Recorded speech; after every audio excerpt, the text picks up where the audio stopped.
Miko, yung shoelace mo. Good morning din sa'yo. Salamat sa pag-greet sa akin na kompleto na yung araw ko. Uy, wag ka masyadong ngumiti. Baka ma-fall ka na niyan.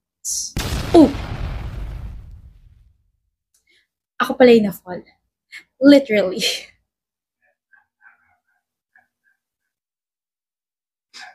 Hi, Miko. Hey. Nagkita na naman tayo. Kaya nga eh. Disappointed ka? Ako na to. Ano bang meron sa'yo at nasabi mo yan? Tapang. Matapang ako. Charot!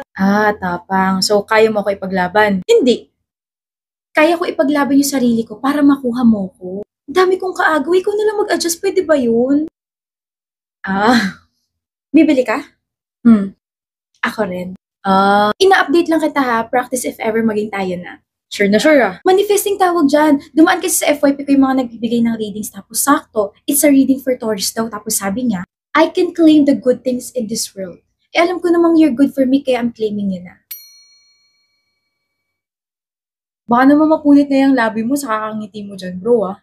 Well, there's this girl kasi na may gusto raw sa akin. Natutuwa ka sa kanya, no? Yeah, she's literally the funniest. In love ka na ba? Uy, hindi ako in love. Maaga pa para sabihin yan. Pero I find her interesting. I like her personality.